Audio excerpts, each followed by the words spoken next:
നമസ്കാരം, ബിക്കോസ് മീഡിയയിലേക്ക് സ്വാഗതം.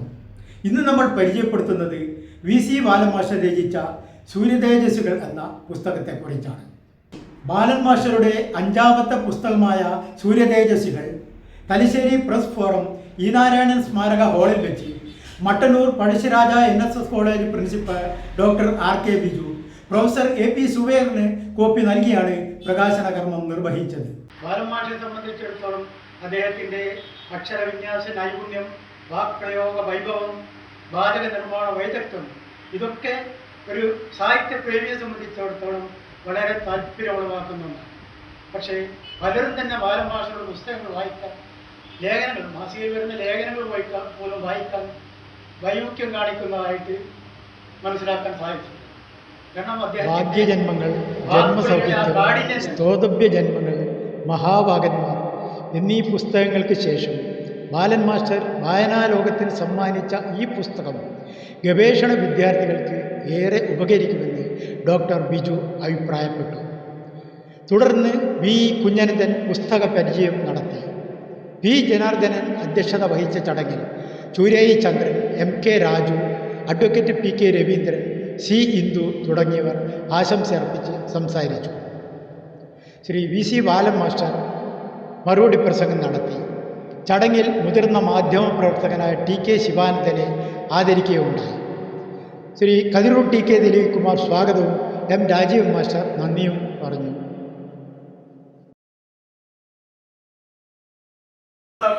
അഡ്വക്കേറ്റ് PK രവി അതേപോലെ തന്നെ നല്ലൊരു ക്ലാസ്സിംഗ് കൂടിയാണ്.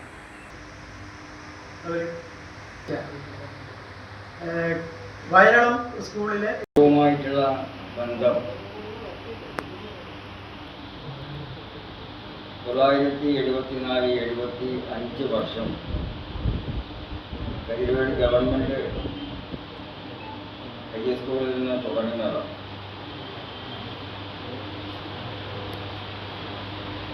അന്ന് എൻ്റെ മലയാളം അധ്യാപകനാണ്.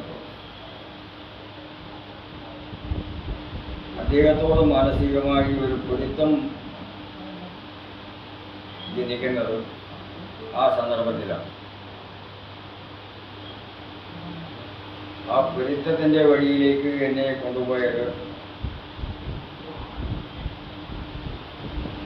മലയാള കവിത അദ്ദേഹം ചൊല്ലുമ്പോഴുണ്ടാകുന്ന എന്തോ വൈകാരികമായ ഒരു അടുപ്പമാണ്.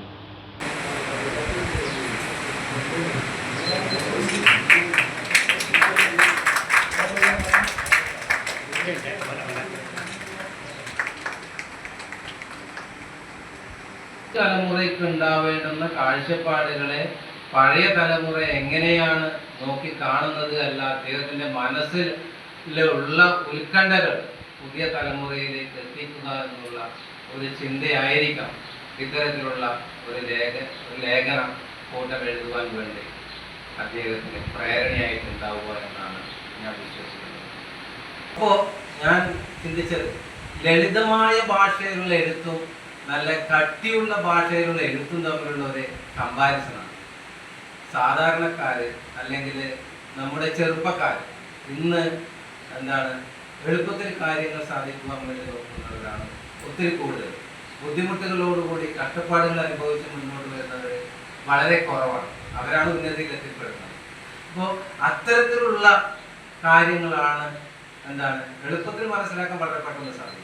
പക്ഷേ ഒരു പുസ്തകം വായിച്ച് അതിൻ്റെ കഴമ്പുകൾ നമ്മുടെ മനസ്സിൽ നിന്ന് നഷ്ടപ്പെടാതെ നല്ല രീതിയിൽ നമ്മുടെ മനസ്സിൽ നിന്ന് ഓർത്തു വെക്കാൻ വേണ്ടി പറ്റുന്ന തരത്തിലേക്ക് അതിനെ മാറ്റിയെടുക്കുമ്പോഴാണ് ആ പുസ്തകം നമ്മുടെ മനസ്സിലേക്ക് ചേർന്ന് നിൽക്കുന്നത്.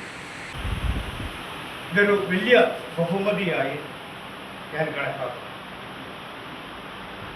ബാലകൃഷ്ണൻ മാഷെ നമുക്കെല്ലാം കഴിഞ്ഞ കുറേ ദശാബ്ദങ്ങളായി നമുക്ക് അറിയാവുന്ന ആളാണ്.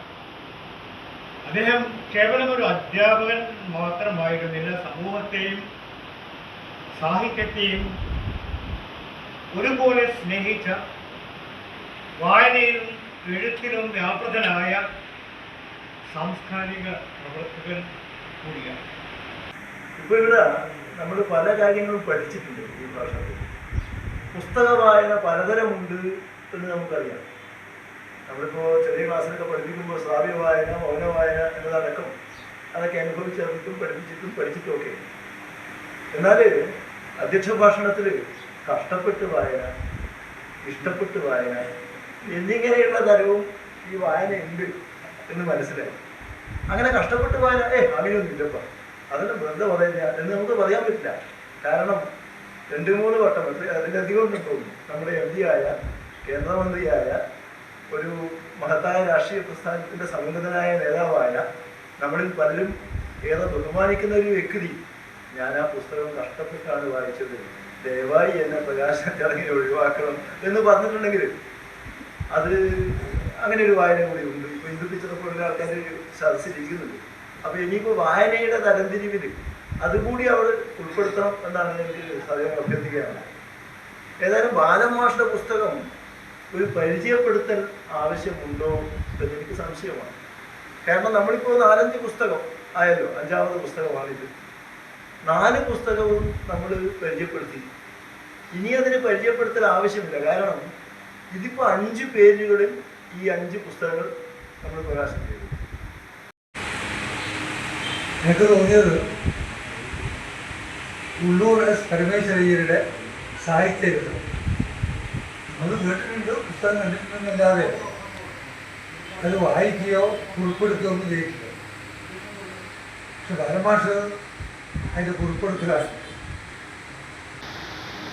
87 വയസ്സിൻ്റെ കാര്യം ഇവിടെ നേരത്തെ അധ്യക്ഷൻ സൂചിപ്പിച്ചാണ്. ബാലമാഷോട് പറയാനുള്ളത്, നിങ്ങളുടെ നേരെ പുറകിൽ ഒരാളാണ്. ഇക്കഴിഞ്ഞ ദിവസം മൂവാറ്റുപുഴയിൽ നിന്നൊരു ഡോക്ടർ ചാണ്ടി പോൾ എനിക്ക് 2 പുസ്തകം അയച്ചു. അദ്ദേഹം പ്രസിദ്ധീകരിച്ച 2 പുസ്തകം, ഒന്ന് കവിതാ സമാഹാരം, ഒന്ന് ലേഖന സമാഹാരം. വയസ്സ് 86. നേരെ പുറകിൽ ഒരാളുണ്ട് എന്നുള്ളത് കൊണ്ട് തന്നെ നിങ്ങൾ വല്ല കാരണവശാലും ഈ പരിപാടി നിർത്തിപ്പോവുകയാണ് എങ്കിൽ അദ്ദേഹം മുകളിലേക്ക് കയറി വരും എന്നുള്ള ഒരു തലശ്ശേരി എന്ന് പറയുന്ന ചരിത്രപരമായ സാംസ്കാരിക നഗരം സാഹിത്യ വിഷയങ്ങളെക്കുറിച്ച് ആധികാരികമായി സംസാരിക്കാൻ കഴിവുള്ള പ്രഗത്ഭരായ സാഹിത്യകാരന്മാരുടെ കൊണ്ട് സമ്പന്നമായ വാർഷിക സാഹിത്യ സമ്മേളനങ്ങൾ തലശ്ശേരി നടത്തിയ കാലമുണ്ട്. ഞാനൊരു കുട്ടിയായിരുന്നു. തലശ്ശേരിക്കൊരു പ്രത്യേകതയുണ്ട്. സാഹിത്യത്തിന്റെയും സംസ്കാരത്തിന്റെയും ഒരു നഗരം അതുതന്നെയാണ് തലശ്ശേരി. ആ തലശ്ശേരിയിൽ നിന്ന് ഇപ്പോൾ സാഹിത്യവും സംസ്കാരവും ഒക്കെ അകന്നു പോകുന്നുവോ എന്നൊരു സംശയം ഉള്ള ഈ ഒരു അവസരത്തിൽ മുദ്രപത്രം പോലുള്ള ഇത്തരം കൂട്ടായ്മകൾ വളരെയധികം സ്വാധീനിക്കുന്നു എന്ന് നേരത്തെ പറഞ്ഞാൽ ഇപ്പൊ പ്രൗഢഗംഭീരമായ ആളുകൾ വളരെ കുറച്ചേ ഉള്ളൂവെങ്കിലും ഇതൊരു പ്രൗഢഗംഭീരമായ ഒരു സദസ്സ് തന്നെയാണ്. ഒരുപാട് ആളുകൾ 136 കോടി വർഷങ്ങൾക്ക് മുമ്പ് കിട്ടിയാണ്. 1912 കണക്കെടുത്തു. അത് പറയുന്നത് 136 കോടി വർഷങ്ങൾക്ക് മുമ്പ് മനു മഹർഷി അയാളുടെ വിവരത്തോടു തന്നെയാണ് മനുഷ്യനും ഉണ്ടായിരുന്നത്. ഈ പുസ്തകം രചിച്ചുകൊണ്ട് നമ്മയൊക്കെ വെളിച്ചത്തിലേക്ക് നയിച്ച ആദരണീയനായ VT ബാലൻ മാസ്റ്റർ എല്ലാവിധ ആശംസകളും അറിയുന്നതോടൊപ്പം തന്നെ നന്ദിയും പ്രകാശിപ്പിക്കുക.